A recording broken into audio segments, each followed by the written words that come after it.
আসসালামু আলাইকুম ওয়া রাহমাতুল্লাহি ওয়া বারাকাতুহু। প্রিয় মুমিন মুসলমান ভাই বোনেরা, যে যেখান থেকে আজকে আমাদের এই ভিডিও প্রোগ্রামটি দেখছেন, সবাইকে আন্তরিক সালাম ও মোবারকবাদ জানিয়ে আজকে আমাদের এই ভিডিওর প্রোগ্রামটি শুরু করা যাচ্ছে।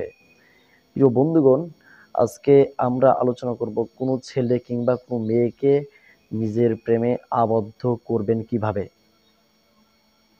আর এই আলোচনার মূল অংশে যাওয়ার পূর্বে আমি কয়েকটি গুরুত্বপূর্ণ কথা বলবো। এই কথাগুলো অবশ্যই আপনারা মনোযোগ দিয়ে শোনার চেষ্টা করবেন। প্রথম কথা হচ্ছে, কোনো মানুষের সতীত্ব নিয়ে মানে খেলা করবেন না, এজন্য এই তদবির ব্যবহার করবেন না। যদি আপনি একটি মেয়েকে বিবাহ করতে চান, তার মা বাবা আপনার সাথে বিবাহ দিচ্ছে না, এক্ষেত্রে চাইলে আপনি এই তদবিরটি করতে পারেন। কিংবা কোনো ছেলেকে আপনি বিবাহ করতে চাচ্ছেন, ওই ছেলের মা বাবা আপনার সাথে বিবাহ দিচ্ছে না, তাহলে আপনি এই তদবিরটি করতে পারেন। তাছাড়া কোনো মানুষের সতীত্ব নিয়ে নষ্ট করার মানে একটা মেয়েকে কিছু সময়ের জন্য ব্যবহার করে বাদ দিবেন, এর জন্য এই তদবিরগুলো ব্যবহার করা যাবে না।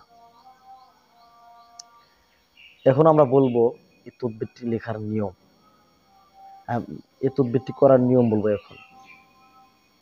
এরপরে আমরা বলবো এই তদবিরটি কিভাবে কোন সময় করবেন।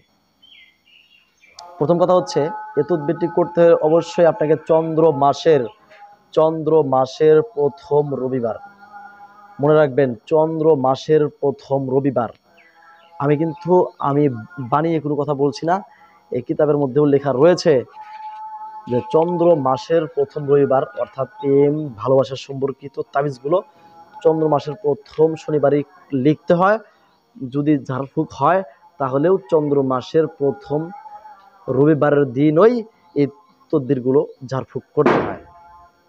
এখন আমি আপনাদেরকে বলে দিচ্ছি, দেখেন, আপনাদের সুবিধার্থে আমি স্ক্রিনের মধ্যেও স্ক্রিনশট দিয়ে দেওয়ার চেষ্টা করব। এই তাবিজ লেখার কিছু নিয়ম, অর্থাৎ ভালোবাসা সম্পর্কিত তাবিজ চন্দ্র মাসের প্রথম রবিবার সূর্য উদয়ের সময় লিখতে হয়, অথবা সোমবার দিন লিখলে জোহর ও আসরের নামাজের মধ্যবর্তী সময়ে লিখতে হয়।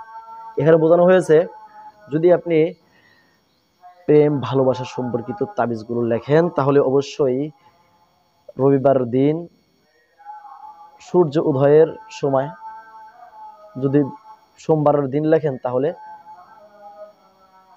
জোহর ও আসরের মধ্যবর্তী সময়ে। যদি আপনি কোনো মিষ্টি জাতীয় দ্রব্য পরে নেন, কিংবা পানি পরেন, কিংবা যে কোনো বস্তু পরে ওই ছেলেটাকে আপনি খাওয়ান, তাহলে অবশ্যই এটা চন্দ্র মাসের ওই রবিবার কিংবা সোমবার, যে সময়টা আমি পূর্বে বলেছি, ওই সময়ই পড়তে হবে। এরপরে আপনি যে কোনো সময় তাকে খাওয়াতে পারেন।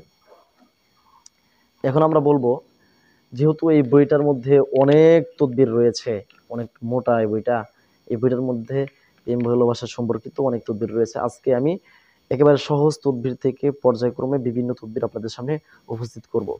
আজকে আমরা যে সহজ একটি তদবির আলোচনা করব, তদবিরটি হচ্ছে, আর এর পূর্বে আর একটা কথা বলছি, অনেকেই বলে তদবির করি কাজ হয় না। কে বলছে কাজ হয় না? আপনি নিয়ম অনুযায়ী কাজ করেন না। তো তদবির শুনতেছেন, এই মাত্র এখনই কাজ করতেছেন, এখনই ফুৎকার দিচ্ছেন, এখনই অন্য কোনো ছেলে বা কিংবা কোনো মেয়েকে খাওয়াচ্ছেন, কাজ হবে না। অবশ্যই যে সময় রয়েছে বা নিয়ম নীতি রয়েছে, নিয়ম নীতি অনুযায়ী তদবিরগুলো করতে হবে। অবশ্যই হারাম খাদ্য থেকে বেঁচে থাকতে হবে, পূর্ণাঙ্গ মুমিন মুত্তাকি হতে হবে, অন্তত নামাজ কালাম ভালোভাবে পড়তে হবে। তো এখন আমি তদবিরটা আপনাদের বলে দিচ্ছি। তদবিরটি হচ্ছে ভালোবাসা বা মোহাব্বত সৃষ্টির তদবির। যদি কোনো ব্যক্তি কোনো লোককে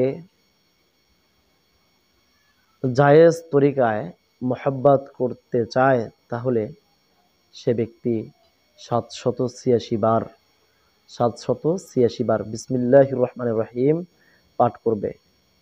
প্রতিবার 1 গ্লাস পানিতে ফুঁক দিবে।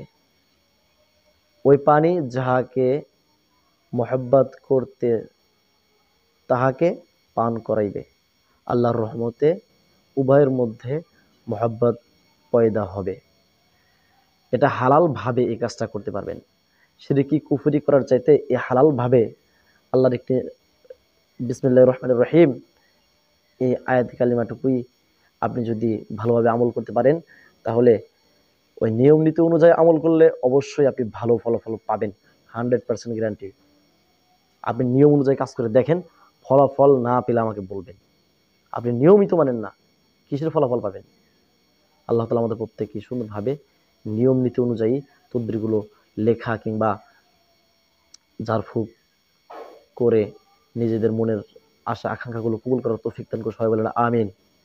আল্লাহ তাআলা যেহেতু আমাদের সুস্থ রেখেছেন, আমরা কখনো মানুষকে কষ্ট দেওয়ার জন্য কাজ করব না, হালাল পন্থায় কাজগুলো করার চেষ্টা করব।